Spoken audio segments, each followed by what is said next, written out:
Hello friends, welcome to special techno channel. So guys, आज दिवाली है। मेरी तरफ से आप सभी लोगों को दिवाली की बहुत बहुत शुभकामनाएं। आज की इस वीडियो में हम लोग इसरो एसडीएससी सार के सिलेबस को डिस्कस करने वाले हैं।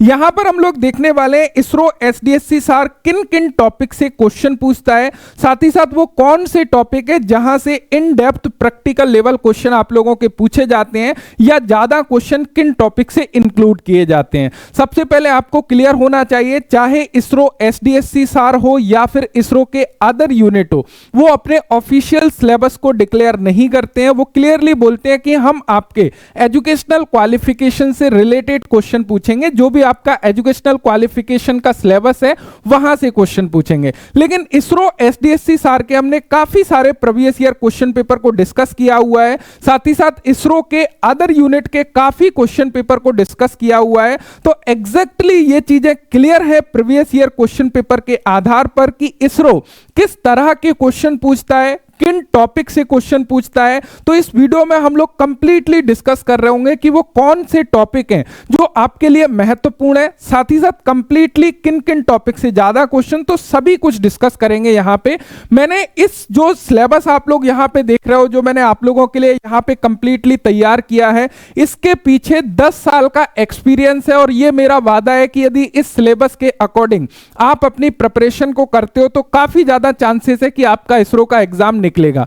बस फोकस करिएगा, एक एक चीज महत्वपूर्ण है। मैं यहां पे एक्सप्लेन करते चलूंगा कि कौन सा टॉपिक आपके लिए कितना ज्यादा महत्वपूर्ण है और कौन से टॉपिक से इन डेप्थ क्वेश्चन आते हैं। तो सबसे पहले यहां पर आप लोग देख सकते हो ISRO SDSC technician B syllabus.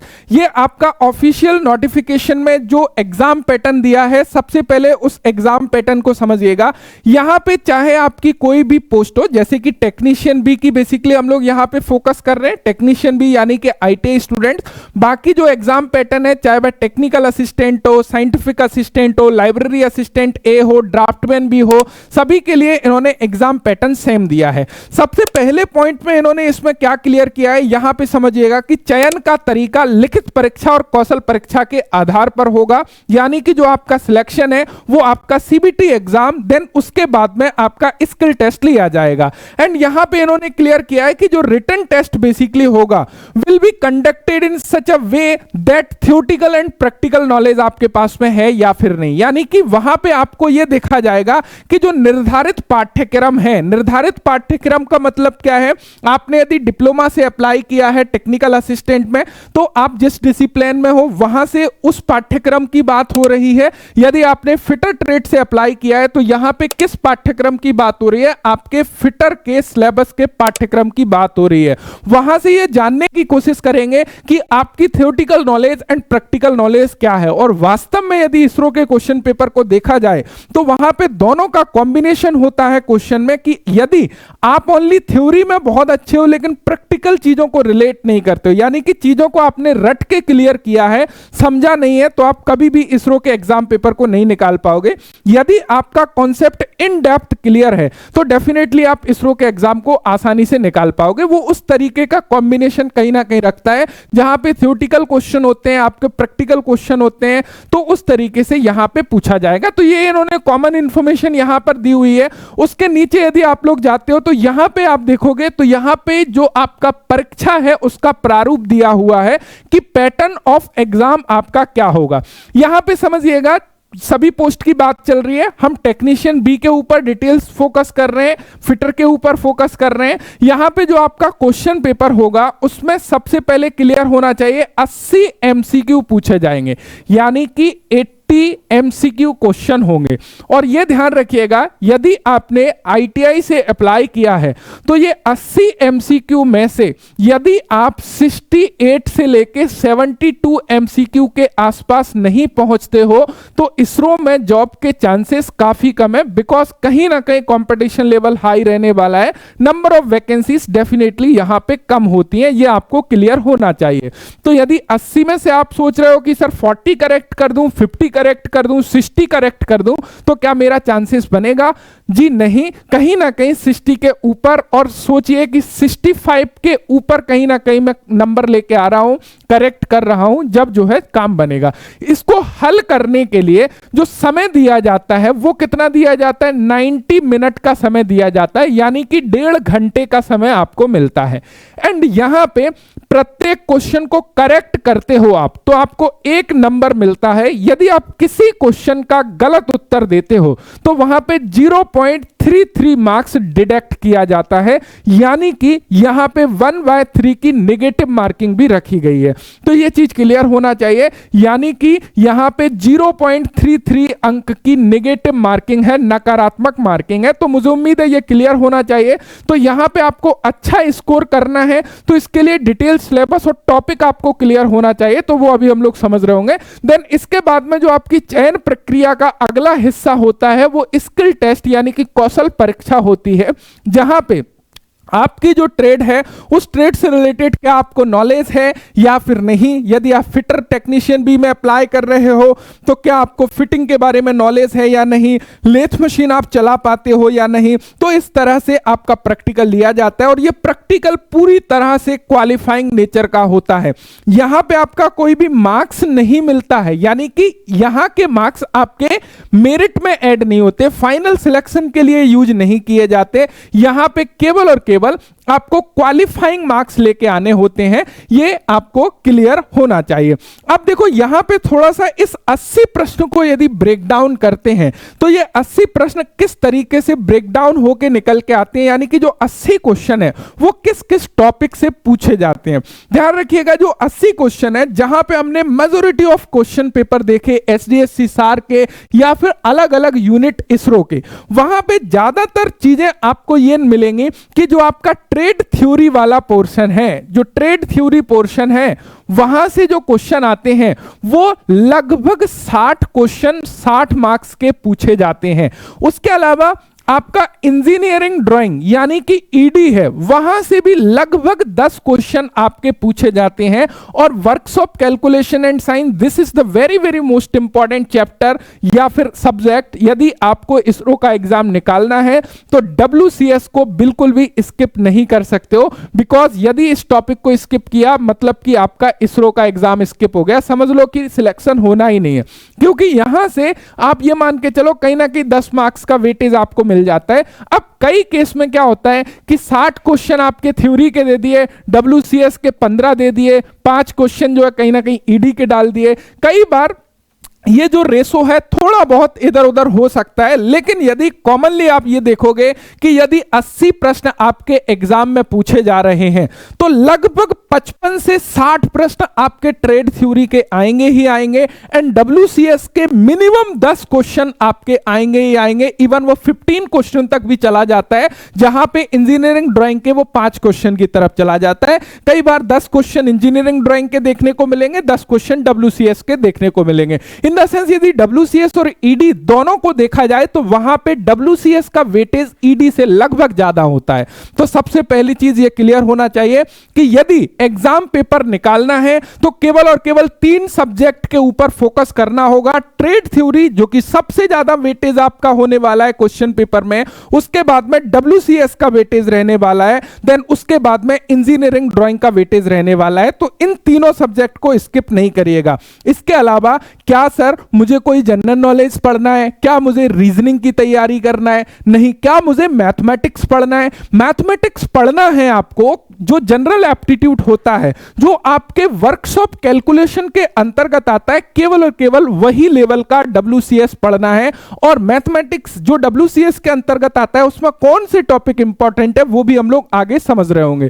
तो मुझे उम्मीद है कि अभी तक आपको यह चीज क्लियर हो गया होगा कि 80 क्वेश्चन का जो ढांचा है वो बेसिकली कहां से बनता है, किस किस टॉपिक से क्वेश्चन आपके इंक्लूड किए जाते हैं। तो मुझे उम्मीद हो गया होगा कि ये चीजें क्लियर है। अब हम लोग थोड़ा सा आगे बढ़ते हैं जहां पे चीजों को समझते हैं। देखिए अब हम लोग ट्रेड स्पेसिफिक बात कर रहे हैं, पोस्ट स्पेसिफिक बात कर रहे हैं। यदि हम यहां तक बात करें एग्जाम पैटर्न तक, तो चाहे आपकी कोई भी ट्रेड हो, आईटीआई में टेक्नीशियन बी पोस्ट में अप्लाई किया है तो सभी के लिए एग्जाम पैटर्न सेम लागू होता है। लेकिन यहां से जो नीचे वाला हिस्सा है ये स्पेशल हम लोग फिटर ट्रेड के टॉपिक को डिस्कस करने वाले हैं कि ट्रेड थ्योरी के अंतर्गत कौन कौन से टॉपिक महत्वपूर्ण है, या फिर हम बात करें WCS के अंतर्गत कौन कौन से टॉपिक महत्वपूर्ण हैं, या फिर हम बात करें इंजीनियरिंग ड्राइंग के अंतर्गत कौन कौन से टॉपिक महत्वपूर्ण हैं।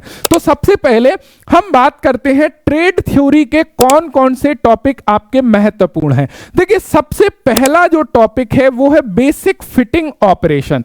बेसिक फिटिंग ऑपरेशन के अंतर्गत आपकी marking, hacksawing, chiselling, fitting, drilling, tapping, grinding, type of files, grade, cut and uses. उसके अलावा यदि हम एक्यूरेसी लिमिट्स की बात करें, सेफ्टी इन वर्कशॉप यानी कि जो सेफ्टी है, पर्सनल प्रोटेक्टिव इक्विपमेंट है, फायर एक्सटिंग्विशर है, या फिर फर्स्ट एड है, सॉफ्ट स्किल है, 5S है, या bench wise, surface plate, V block, angle plate, marking tool, try square, scriber, ये वाला जो हिस्सा है, बेसिक फिटिंग वाला जो हिस्सा है, ये वाला हिस्सा आप ये मान के चलिए कि जो 60 प्रश्न आपके आने हैं इसमें से ऐसा नहीं हो सकता कि यदि आपने इन टॉपिक को तैयार कर लिया तो आप अपने 2 मार्क्स पक्के ना कर रहे हो। इवन कई बार यहां से 5 क्वेश्चन तक इंक्लूड कर लिए जाते हैं।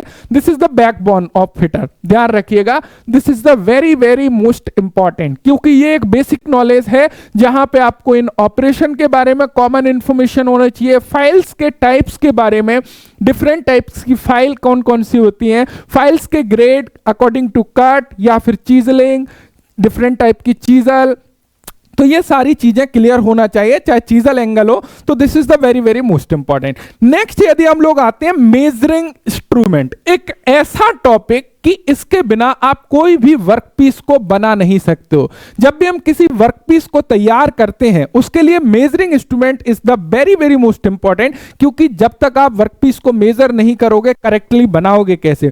तो कोई भी टेक्निकल एग्जाम दो, आपको ऐसा कोई भी टेक्निकल एग्जाम नहीं मिलेगा जहां पर मेजरिंग इंस्ट्रूमेंट से क्वेश्चन को इंक्लूड नहीं किया गया हो। मेजरिंग इंस्ट्रूमेंट में मेजरली हम लोग कुछ इंस्ट्रूमेंट को देखते हैं, vernier caliper, micrometer, dial gauges या फिर स्टील रूल वगैरह। तो इस तरह के जो मेजरिंग इंस्ट्रूमेंट है वहां से क्वेश्चन पूछा जाता है, उसकी रीडिंग से रिलेटेड, उसके लिस्ट काउंट से रिलेटेड, या फिर अलग अलग तरह के पार्ट से रिलेटेड, पार्ट्स फंक्शन से रिलेटेड क्वेश्चन पूछा जाता है। कहने का मतलब यह है कि all measuring instrument in depth आपको क्लियर होना चाहिए इन प्रैक्टिकल नॉलेज। जैसा कि बोलते हैं ना कि प्रैक्टिकली क्वेश्चंस पूछे जाते हैं तो वो डायरेक्टली आपको या इमेज दे देता है या वो डायरेक्टली उसकी रीडिंग पूछने की कोशिश करता है कि वास्तव में आपको उसकी रीडिंग आती है या नहीं आती।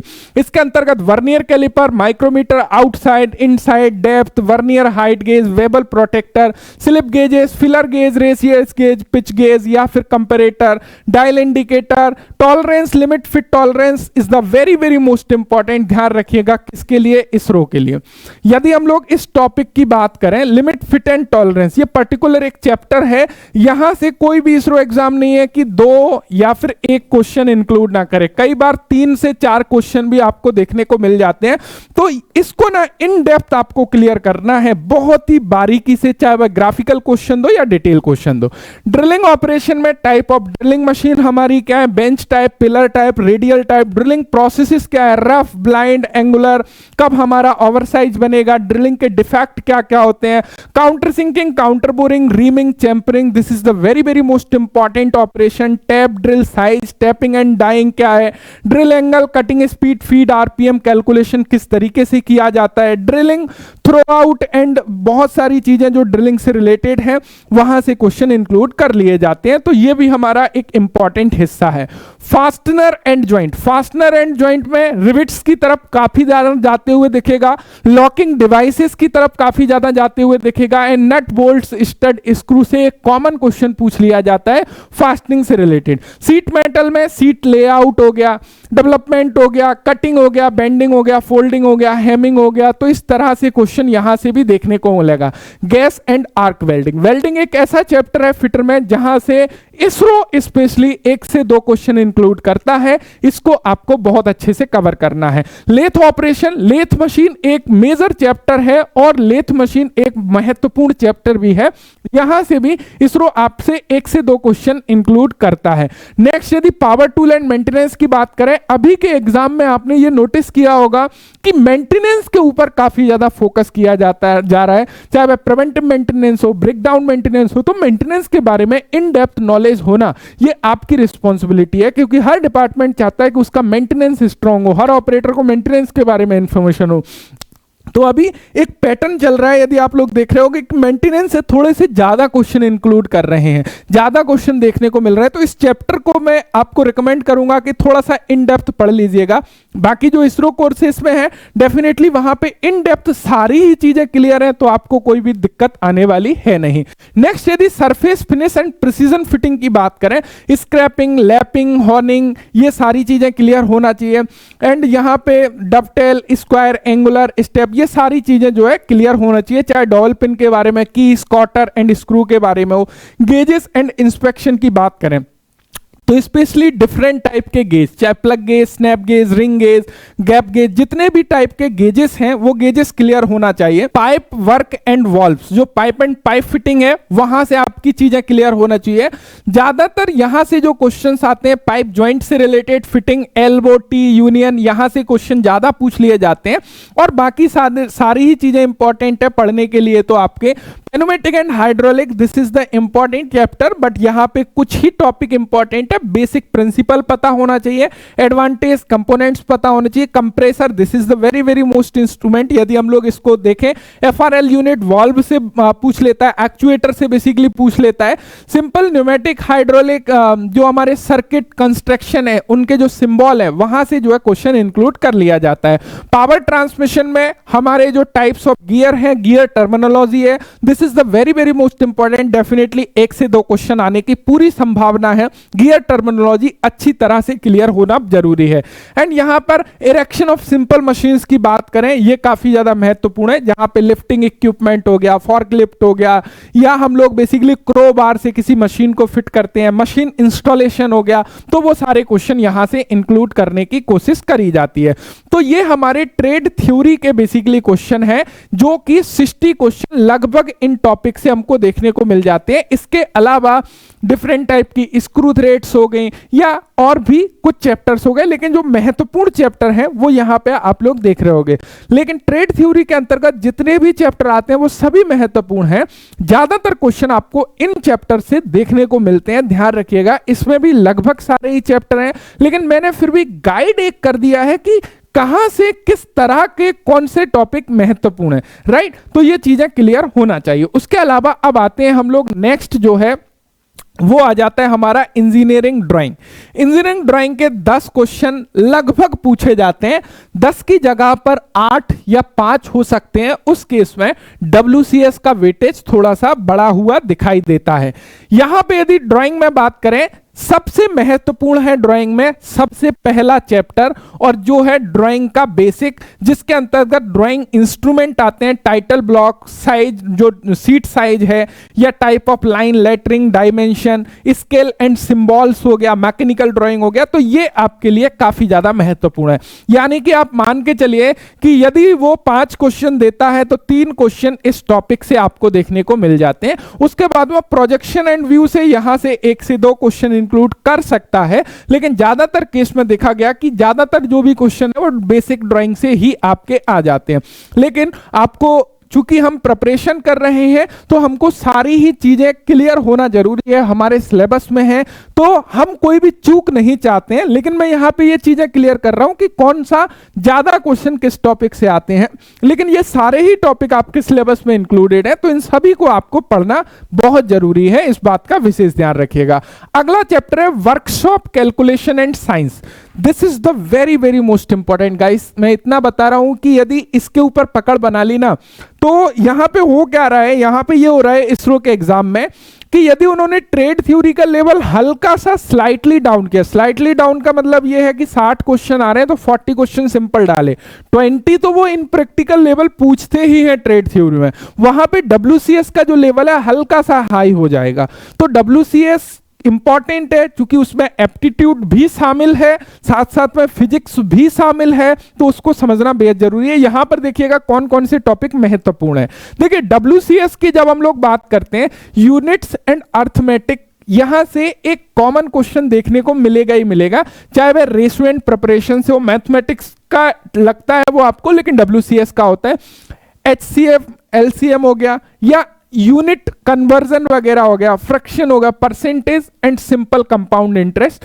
परसेंटेज से क्वेश्चन दे देता है, सिंपल कंपाउंड इंटरेस्ट से क्वेश्चन दे देता है, तो दिस इज द इंपॉर्टेंट। देखो यदि मैं मैथमेटिक्स की बात करूं, ratio preparation this is the very very most important, percentage, उसके अलावा सिंपल एंड कंपाउंड इंटरेस्ट, ये इंपॉर्टेंट है, लेकिन इससे भी ज्यादा इंपॉर्टेंट है आपका, यानी कि जहां से मैं अभी आपको यहां साइन कर देता हूं भैया, लो और क्या करो कि आप जब पेपर दे के आओ तो मेरे को कमेंट करना कि सर आपने बताया और वहां से क्वेश्चन नहीं आया। लिखित में दे रहा हूं भैया, अभी तक का रिकॉर्ड है, हर बार आपको बोलता हूं, आपके डब्ल्यूसीएस के अंतर्गत ये टॉपिक से 2 क्वेश्चन आएंगे, 2 क्वेश्चन आएंगे, इससे ज्यादा आ सकते हैं। क्या टॉपिक है? मेंसुरेशन। मेंसुरेशन में किस तरह से क्वेश्चन पूछता है? पैरामीटर का एरिया निकलवा सकता है, square, rectangle, triangle, circle, volume निकलवा सकता है, क्यूब, या फिर जो भी हमारे एरिया से सरफेस एरिया निकलवा सकता है, या कोई इस तरह से एरिया आपको देगा, उसके अंदर कोई उसने भैया गोला बना दिया, और एक प्लेट थी स्क्वायर प्लेट, उससे हमने एक राउंड गोला निकाल लिया, बचे हुए स्क्रैप का क्षेत्रफल क्या होगा, ये बचा हुआ हिस्से का क्षेत्रफल क्या होगा। तो अलग अलग तरीके से क्वेश्चन मेंसुरेशन से पूछ लिया जाता है, बिकॉज मेंसुरेशन का सबसे ज्यादा टेक्निकल में हम यूज करते हैं जब प्रैक्टिकल करते हैं, हमको ड्राइंग्स मिलती है, हमको कोऑर्डिनेट निकालना है, हमको कहीं से कहीं की डिस्टेंस निकालना है, तो वहां पर हमारी हेल्प करता है मेंसुरेशन, ट्रिग्नोमेट्री, तो ये सारी चीजें बहुत ज्यादा महत्वपूर्ण है।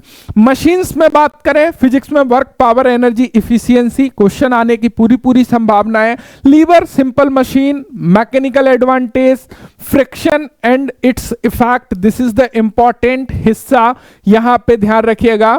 एक हिस्सा ये महत्वपूर्ण है, दूसरा हिस्सा ये महत्वपूर्ण है फिजिक्स के अंतर्गत। एप्टीट्यूड का लगेगा क्वेश्चन, यहां से 2 क्वेश्चन आएंगे और यहां से मशीन से 1 क्वेश्चन आने की पूरी प्रोबेबिलिटी नजर आती है। ट्रिग्नोमेट्री से एक आध क्वेश्चन सिंपल डालता ही है, तो यहां पे भी ध्यान रखिएगा। हीट एंड टेम्परेचर से क्वेश्चन इंक्लूड करता है, तो इसमें दिक्कत आएगी नहीं। बेसिक इलेक्ट्रिसिटी से क्वेश्चन इंक्लूड कर सकता है, प्रेशर एंड डेंसिटी से क्वेश्चन इंक्लूड कर सकता है। तो 7 टॉपिक मैंने यहां पे बताए हैं डब्ल्यूसीएस के, उसमें से सबसे ऊपर प्रायोरिटी पे रखना है मेंसुरेशन, मशीन्स वाले topic, this is the very very most important. और ये हमारा यूनिट एंड अर्थमेटिक जो है, ये सिंपल टॉपिक है, तो सभी लोग इतना तो अवेयर है, नहीं है तो करो, है ना, इन चीजों को करो। तो ये हमारा क्या है ना, अब इसका जो पीडीएफ है, कंप्लीटली पीडीएफ भी आप डाउनलोड कर सकते हो। उसके लिए स्पेशल टेक्नो एप्लीकेशन में एक फ्री कोर्सेस भी इसरो का मैंने बनाया हुआ है, फ्री है, एब्सोल्युटली फ्री कोर्सेस है इसरो का एक, जहां पे इसरो के प्रीवियस ईयर क्वेश्चन पेपर को डिस्कस किया है। लगभग 40 क्लास के आसपास है, मतलब 40 पुराने इसरो के पेपर, जहां से आपको बिल्कुल क्लियरिटी मिल जाएगी कि पेपर कैसा आता है। आपको ये जो चीजें मैं बता रहा हूं ना, इनको आप रिलेट कर पाओगे। तो सिंपली आपको स्पेशल टेक्नो एप्लीकेशन को प्ले स्टोर से डाउनलोड कर लेना है। देखो वहां पे पेड कोर्सेस भी है, पेड कोर्सेस सेक्शन में आपको इसरो पेड कोर्सेस मिल जाएगा, इसरो फुल कोर्सेस आपको मिल जाएगा। और अभी स्पेशली दिवाली में उसके ऊपर ऑफर भी चल रहा है, यदि मैं आपको बताना चाहूं तो वो जो है कंप्लीट फुल कोर्स आपको अभी केवल आज के दिन 1349 रुपए का मिलेगा, जहां पे लगभग कूपन कोड अप्लाई होगा। 1499 प्राइस दिखा रहा होगा, जब आप पेमेंट करने जाओगे तो वहां पे कूपन अप्लाई करोगे, ऑटो कूपन अप्लाई हो जाएगा, 1349 के आसपास पेमेंट करोगे। ये सारे टॉपिक यानी कि A to Z जो चीजें बता रहा हूं वो सारी ही टॉपिक इन डेप्थ आपको क्लियर किया गया है। साथ ही साथ वहां पे एक फ्री कोर्सेस भी अवेलेबल है। फ्री कोर्सेस के लिए एप्लीकेशन में फ्री कोर्सेस वाले सेक्शन में जाना है। वहां पे सबसे ऊपर ISRO technician B previous year question paper free course मिलेगा, जहां पे लगभग 40 से 45 क्लासेस के आसपास हैं। ये क्लासेस गाइस आपके इसरो एग्जाम के लिए इतनी महत्वपूर्ण है कि मैं आपको बता नहीं सकता।